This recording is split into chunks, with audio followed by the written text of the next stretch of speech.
Welcome back to the lecture students. आज जो हम टॉपिक पढ़ने जा रहे हैं वो है प्रोपेगेशन ऑफ एरर। ये टर्म आपने बहुत ही सुना होगा, पर इस टर्म का मतलब क्या है ये मैं बताता हूँ आपको। प्रोपेगेशन का मतलब ये है, प्रोपेगेशन ऑफ एरर्स का, कि एडिशन, जब एरर्स का एडिशन करते हैं, हम सब्सट्रैक्शन करते हैं, मल्टीप्लिकेशन करते हैं या डिवीज़न करते हैं, कोई भी अरिथमेटिक प्रोग्राम करते हैं उनके साथ, ओके तो एरर्स किस तरह से ऐड होती हैं, किस तरह से सब्सट्रैक्ट होती हैं, किस तरह से मल्टीप्लाई होती हैं, किस तरह से डिवाइड होती हैं, इन सभी प्रोसेसेस को कहा जाता है propagation of error. Okay, so errors का एडिशन,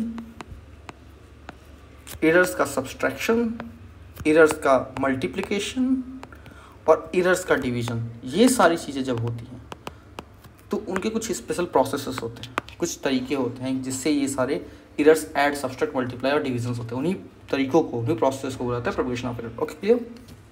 तो सबसे पहला प्रोसेस जो हम पढ़ेंगे वो है एडिशन एंड सब्सट्रैक्शन का। इससे पहले मैं बताया था कोई भी एरर अगर मेरे पास है x, मैं उसको इस तरह से डिनोट करूंगा x plus minus delta x. Okay, इस तरह से एक एरर को डिनोट किया जाता है। एक दूसरा एरर है मेरे पास x plus minus delta y plus minus delta y. Okay, अब मैं बोल रहा हूँ let's say this is p and this is q। So p plus q अगर मुझे निकालना है, या p माइनस q मुझे निकालना है, या p इंटू q निकालना है, या p डिवाइड बाई q निकालना है, तो इन चारों केसेस में एरर कैसे चेंज होगा ये यहाँ पे जानना इंपॉर्टेंट है। एरर कैसे वेरी करेगा इन सारे केसेस में। ओके, तो पहला केस हम लोग लेते हैं, पहला केस है और दूसरा केस, दोनों केस एक साथ बात करते हैं, एडिशन और सब्सट्रैक्शन का। एरर्स एडिशन और सब्सट्रैक्शन में हमेशा ऐड होते हैं। जैसे अगर मैं p प्लस क्यू करता हूँ तो ये रिजल्ट हो जाएगा x plus y plus minus delta x plus delta y. Errors हमेशा ऐड होते हैं। अगर मैं p माइनस क्यू करता हूँ तो ये रिजल्ट हो जाएगा x minus y plus minus delta x plus delta y. Okay, इस बात को ध्यान दीजिएगा। एरर्स के ऊपर एडिशन सब्सट्रैक्शन का कोई इफेक्ट नहीं पड़ता है। एरर्स हमेशा ऐड होते हैं अगर वो जो ऑपरेशन है वो एडिशन या सब्सट्रैक्शन है। जो मेन क्वांटिटी होती है उस पर इफेक्ट पड़ता है। जैसे यहाँ पे मेन क्वांटिटी क्या थी, x और y। ये जिस तरह का अर्थमेटिक प्रोग्रेशन हम यहाँ कर रहे हैं उसी सेम तरह का अर्थमेटिक हम यहाँ पे शो करेंगे। ओके, पर एरर्स सिर्फ ऐड होंगे, इस बात को आप अच्छे से याद कर लीजिए। जैसे मैं एक सिंपल सा एग्जांपल आपको बताता हूँ। क्वेश्चन मैं थोड़ा सा लैंग्वेज की तरफ बताता हूँ। Let's say the initial and final temperatures of water as recorded by an observer are 40.6 plus minus 0.2 degrees Celsius and 78.3 plus minus 0.3 degrees Celsius. Okay, then calculate the rise in temperature with proper limits. Okay, ये question है। Solution क्या होगा इसका? Simple सा solution होगा। बोल रहा है कि the initial and final temperature of water record by observer इतना calculate the rise in temperature with proper limits. Okay, temperature कितना बढ़ा, दो डिफरेंट टाइम इंटरवल्स पे टेम्परेचर को काउंट किया गया तो बड़ा टेम्परेचर कितना बढ़ा। सिंपल, फाइनल टेम्परेचर में से इनिशियल टेम्परेचर घटा दो, पता चला है कितना टेम्परेचर इंक्रीज किया, तो डेल्टा टी कितना हो जाएगा, T2 माइनस T1। सिंपल, तो कितना हो जाएगा 78.3 माइनस 40.6। ओके, प्लस माइनस और एरर्स सिर्फ ऐड होते हैं 0.3 प्लस 0.2 डिग्री सेल्सियस। रिजल्ट हो जाएगा आपका 37.5 प्लस माइनस 0.5। ये हो गया आपका डेल्टा टी। ओके, तो इस तरह से एडिशन और सब्सट्रैक्शन परफॉर्म होता है अगर हम एरर्स की बात करें तो। ओके, मल्टीप्लिकेशन डिविजन्स की अगर हम लोग बात करें तो जिस तरह से एडिशन और सब्सट्रैक्शन के रूल्स सिमिलर हैं, बिल्कुल सिमिलर, उसी तरह से मल्टीप्लिकेशन डिवीजन के रूल्स सिमिलर हैं। ओके, तो मल्टीप्लिकेशन और डिवीजन की बात करते हैं।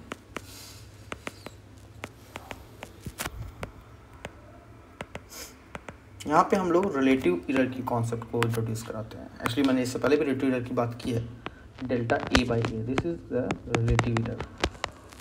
Okay yes.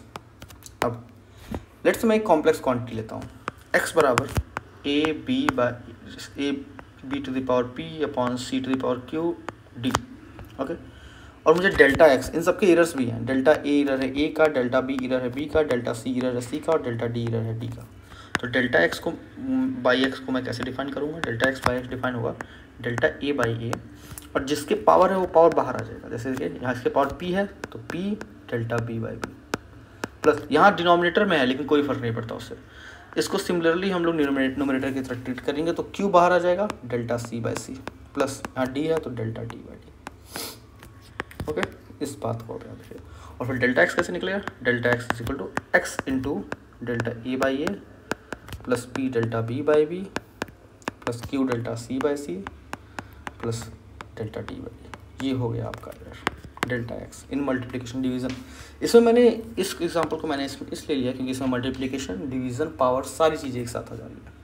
ओके, तो यहाँ पे सब चीज़ें फ्रैक्शनल एरर के फॉर्म में इंट्रोड्यूस कराई जाएंगी। एक जनरल लिख देता हूँ मैं, let's say x is equal to A into B, तो डेल्टा एक्स बाई एक्स कैसे डिफाइन होगा, delta A by A plus delta B by B. ऐसे ही let's say y is equal to A by B, तो delta y by y कैसे define होगा, delta y by y is equal to delta A by A plus delta B by B. Okay, in doubt? Okay, ये अब इस पर simply based कुछ question भी हम लोग कर सकते हैं। ओके हाँ, अब ओके, इस क्वेश्चन से पहले एक और बात बताता हूँ। अगर मान लीजिए परसेंटेज की बात कर दिया तो दोनों साइड आप 100 से मल्टीप्लाई कर दीजिए। ओके, यहाँ पे इस साइड 100 से मल्टीप्लाई कर दीजिए, यहाँ पे इस साइड 100 से मल्टीप्लाई कर दीजिए, तो परसेंटेज के फॉर्म में आ जाएगा ये आपका। ओके यस, तो अगर मैं इस चीज़ को फॉर्मुलेशन के फॉर्म में लिखना चाहूँ, इस चीज़ को परसेंटेज के फॉर्म में लिखना चाहूँ, तो मैं आपको लिख के दिखा देता हूँ। तो परसेंटेज, अच्छा ओके, इतना ब्रॉड नहीं करते हैं। Percentage of x is equal to percentage error of a plus p times of percentage error of b plus q times of percentage error of c plus percentage error of d। इस तरह से हम इसको denote कर सकते हैं। Okay, एक question इस पे सॉल्व कर लेते हैं। क्वेश्चन सिंपल सा है। क्वेश्चन दिया है, in the density measurement of a cube, याद रखिएगा डेंसिटी मेजर हो रहा है, the mass and edge length are measured as 10.00 plus minus 0.10 kg and 0.10 plus minus 0.01 meter, okay, respectively. So the fractional error in measurement of density is, okay, आपको length का दे रखा है, मास का दे रखा है, तो डेंसिटी कैसे निकालेंगे? क्वेश्चन दिया है डेंसिटी मेजरमेंट ऑफ क्यूब, एक क्यूब का डेंसिटी मेजर किया जा रहा है। The mass and edge length are measured as इतना इतना, okay, this and this. The fractional error in measurement of density is, density के मेजरमेंट फ्रैक्शनल एरर कितना होगा? शुरू होता है मास पर यूनिट वॉल्यूम, और we can say mass upon l cube. Okay, delta m by m plus 3 times of delta l by L हो जाएगा।